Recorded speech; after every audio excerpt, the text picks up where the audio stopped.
મિત્રો તમારા બધા લોકોના હે ને મને બહુ કોમેન્ટ આવે કે ભાઈ તમે ખરસના બારામાં વિડીયો બનાવો, કેટલું ભાડું હોય, કેટલા ટ્રીપે વધે, કેટલાના ફાસ્ટેગ આવે હૈદરાબાદ સુધીમાં, કેટલાનું ડીઝલ આવે, તો એના વિશે મિત્રો આજે છે ને હું વિડીયો લઈને આવ્યો. આજથી સુધીમાં આપણે કોઈ દી આવો વિડીયો બનાવ્યો નથી મિત્રો. આ પહેલી દાણ હું આવો વિડીયો બનાવું. મેં એક ચોપડામાં હે ને લખીને રાખ્યું મિત્રો બધું કે હું હે ને હું નથી નહીં. એ મિત્રો હું તમને હે ને છેલ્લે આખું પંતું દેખાડી, તમે કેલ્ક્યુલેટર મારી શકો મિત્રો. તો હવે આપણે વાત કરીએ મિત્રો, તો 23/5/24 રોજ આપણે મિત્રો અહીંથી એના મોરબીથી લાદી ભરીને ગયા હતા, બીજી ટ્રીપ જ. તો મિત્રો એમાં છે ને હવે આપણે વાત કરીએ તો આપણે ભાડું છે ને મિત્રો એક ફોનમાં આપણે કેલ્ક્યુલેટર મારી લઈએ, પછી હું તમને બતાડી મિત્રો કેટલા વધે ને કેટલા નથી વધતા ને બધું. તો મિત્રો આપણે છે ને ભાડું હતું અહીંથી 1,08,367 રૂપિયા ભાડું હતું. હૈદરાબાદની 35 ટન લાદી આપણે ભરી હતી મિત્રો. એમાંથી આપણે આખાઈથી પહેલાં આપણે ફોનમાં મિત્રો 1 લાખ, તો મિત્રો આપણે હેના પહેલાં હેના લાખ તો મારી લઈએ આપણે.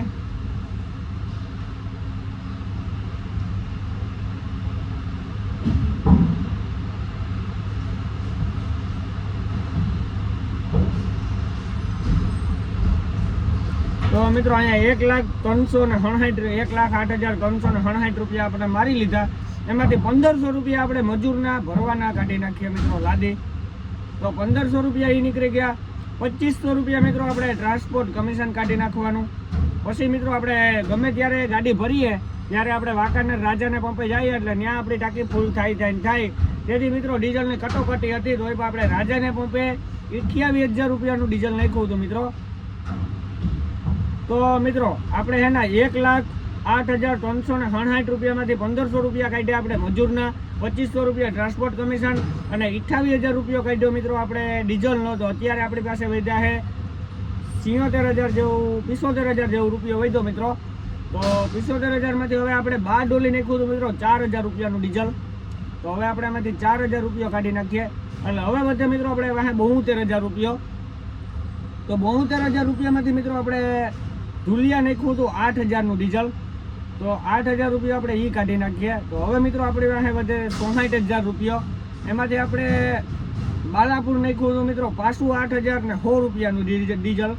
તો હવે બાલાપુરને આપણે કાઢી નાખીએ 8,0100 રૂપિયા, એટલે આપણી પાસે વધે મિત્રો 56,000 રૂપિયો.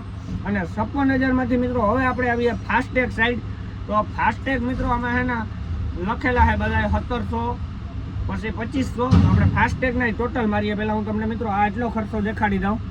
તો જોઈ લ્યો, આ છે ને આ આપણે ટોટલ ભાડું હતું, આ આપણે મજૂરના ભરવાના રૂપિયા, ટ્રાન્સપોર્ટ કમિશન 28,000નું ડીઝલ આપણે આવ્યું હતું વાંકાનેર રાજાને પંપે મિત્રો, 4,000નું ડીઝલ 12 ડોલી, પછી 8,000 રૂપિયાનું ધુલિયા, 8,0100 રૂપિયાનું મિત્રો ડીઝલ આવ્યું હતું પાછું આપણે બાલાપુર. એટલે ટોટલ હવે આપણી પાસે રૂપિયા વધ્યા 56,269 રૂપિયા. તો હવે છે ને આપણે આ ફાસ્ટેગનું બધું છે મિત્રો લખેલું. તો આપણે હવે ફાસ્ટેગ સાઈડ વધીએ. તો હાલો એ પણ હું તમને મિત્રો હિસાબ કરીને કહું. તો હવે છે ને આપણે ફાસ્ટેગ સાઈડ વધીએ. તો ફાસ્ટેગ આખાઈથી પહેલાં આપણે આવેલું હોય મિત્રો 17,000 રૂપિયાનું, પછી આવેલું હોય મિત્રો 2500 રૂપિયાનું, પછી આવેલું હોય મિત્રો 500 રૂપિયાનું, પછી આપણે આવેલું હોય 300 રૂપિયા, પછી આવ્યું મિત્રો 3,000, પછી પાછું આવ્યું મિત્રો 3,000 રૂપિયાનું ફાસ્ટેગ, પછી મિત્રો આવ્યું પાછું 200 રૂપિયાનું ફાસ્ટેગ, પછી પાછું આવ્યું મિત્રો 5,000 રૂપિયાનું ફાસ્ટેગ, પાછું આવ્યું 200 રૂપિયાનું, પછી આવ્યું મિત્રો 500 રૂપિયાનું, પછી આવ્યું મિત્રો 2,000 રૂપિયાનું ફાસ્ટેગ. હમણાં એ પણ હું તમને ટોટલ દેખાડું. પછી આવ્યું મિત્રો 2,100 રૂપિયાનું ફાસ્ટેગ, પછી આવ્યું મિત્રો 1,500 રૂપિયાનું, પછી આવ્યું મિત્રો 2,200 રૂપિયા, પછી આવ્યું મિત્રો 100 રૂપિયાનું, પછી આવ્યું 300 રૂપિયા, પછી આવ્યું મિત્રો છેલ્લું આવ્યું 2,000નું. તો હવે આપણે ફાસ્ટેગ બાબતમાં મિત્રો જોઈએ તો 56,000માંથી આપણી પાસે હવે પૈસા વધ્યા છે મિત્રો ખાલી ને ખાલી 6,400 રૂપિયા. તો અહીંથી જે આપણે ભરીને જઈએ ને એ ખર્ચો તો મિત્રો આખો આપણે એના ડીઝલમાં, ફાસ્ટેગમાં, ખાવા પીવાના, હજી તો મિત્રો આમાં ખાવા પીવાનો આપણે હિસાબ નથી કર્યો.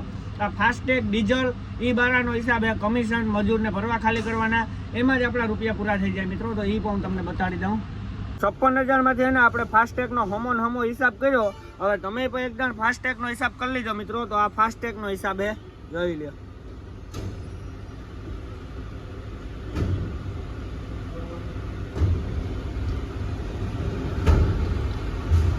હે ને આપણે રિટર્ન ભાડાનો હિસાબ કરીએ તો રિટર્ન ભાડામાં હે ને મિત્રો આપણે ભરીને આવીએ સોખા, અને સોખા મિત્રો આપણે હે ને વધારે પડતા સોખા જોઈએ, કરીમનગરથી હોય પછી સુલતાનાબાદથી હોય એ સાઈડથી જોઈ, તો સોખાના મિત્રો આપણે હે ને એડવાન્સ ના ફરજિયાત આપે 50,000 રૂપિયા, અને બીજા રૂપિયા મિત્રો હે ને 47,830 અને 30 રૂપિયા મિત્રો અહીંયા ગાંધીધામ આપણે ભાવેશભાઈ આપે. તો મિત્રો હે ને હવે આપણે આ 50,000 વાંથી આપે ને એમાંથી આપણે 10,000 રૂપિયાનું ડીઝલ નખાવીએ તેલંગાણાની અંદર. પછી નાંદેડ આપણે ભારતના પંપે આવી ભેસાવાળા રોડ ઉપરથી, અને ત્યાં આપણે કરાવીએ મિત્રો આપણી ગાડીની ફૂલ ટાંકી, એટલે ત્યાં ઓછામાં ઓછું 20,000-21,000નું ડીઝલ આવી જાય. ત્યાંથી આપણે નીકળીએ એટલે પાછું આપણે કરાવીએ સોનગઢ મિત્રો, સોનગઢ આપણે ફૂલ ટાંકી કરાવીએ, ત્યાં આપણે 20-25,000નું આવી જાય. પછી આપણે સીધી ગાડી બારડોલી આપણે ગાંધીધામ ગાડી ખાલી થઈ જાય મિત્રો, પાછી મોરબીથી ભરાઈ જાય, અને પાછું આપણે ચોટીલા કે વાંકાનેર ડીઝલની ટાંકી ફૂલ કરાવીએ મિત્રો. તો હવે ગાંધીધામની આપણે વાત કરીએ ખર્ચાની, તો મિત્રો ગાંધીધામમાં છે ને આપણે 47,830 રૂપિયા જે આવે ને બધા કાપકૂટ કરીને જ આવે મિત્રો.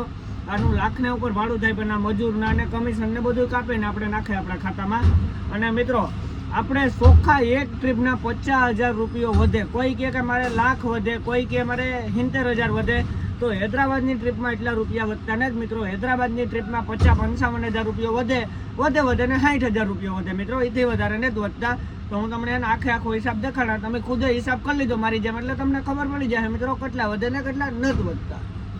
મિત્રો અહીંથી હે ને આપણે ડીઝલનો હિસાબ હે, તો આ તમે બધો હિસાબ લખી લેજો મિત્રો, કેલ્ક્યુલેટર મારી લેજો કે કેટલા પૈસા થાય ને કેટલા પૈસા નથી થતા ને એ.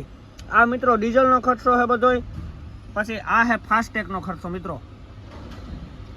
પછી આ હે ને આપણું ટોટલ ભાડું છે. અહીંથી આપણે કરીમનગરથી મિત્રો આ આપ્યા હતા આપણે 53,000 રૂપિયા હિસાબનો વિડીયો ઉતારીએ, અને અટાણે એના પોઝિશન હાવ એટલે હાવ ખરાબ થઈ ગયું મિત્રો. એવી ગરમી થાય કે હાવ ગરમીમાં નાઈ જ રહ્યો મિત્રો, એટલે એસી ચાલુ કરી ગાડીની, બીજો કઈ ઉપયોગ ના થાય. હવે મિત્રો ગાડી મેં પીરી લાઈટ દેખાડી છે ને એટલે આપણે લીવરની થાપી મારી દઈએ ને એટલે ગાડી ઓટોમેટિક બંધ ન થાય. પછી પાછું આપણે હિસાબ દઈએ મિત્રો, અહીંયા બધું પડ્યું છે, હજી મારે બહુ હિસાબ દેવો બાકી છે મિત્રો. તો હાલો કન્ટિન્યુ મિત્રો. આપણે હે ને ટોટલ ભાડું હતું આવક જાવકનું 2,20,000 રૂપિયો, એમાંથી આપણે ફાસ્ટેગ, ટોલ નાકું, ખાવા પીવાનો ટોટલ છૂટકનો ખર્ચો કાઢતા ખર્ચો ટોટલ થાય મિત્રો 1,58,000 અને આપણે હે ને મિત્રો હવે વધવાનો હિસાબ કરીએ ને તો 62,000 રૂપિયો હિસાબમાં દેખાડે કે આપણે વાહે વધ્યો, પણ મિત્રો એટલા રૂપિયા વધતા ને 55,000 રૂપિયો કપડે આપણે હાલવાનું. ગારક 60 વધે ને ગારક 65 વધે, જેવી મંદી એવો આથી રિટર્ન જવું ને આવવું મિત્રો, એ બધું હરખું થાય.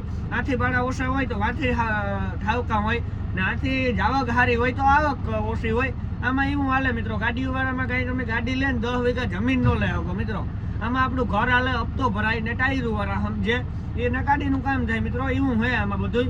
તો જો આવો ખર્ચો હે, હું તમને દેખાડી દઉં મિત્રો. એકદમ જોઈ લો આપણે આ ટોટલ માર્યા છે ને, એમાં તમે હિસાબ કરી લીજો, કઈ ભૂલભાલ તો હવે રહેતી નથી, બધું ઓકે જ હે મિત્રો. આપણે આમાં તમને ફાસ્ટેગ ને બધું સમજાવ્યું. આપણે નવ ચોપડે ભણવા ગયા બધા આવડતું, એકલા મહિને ભાવ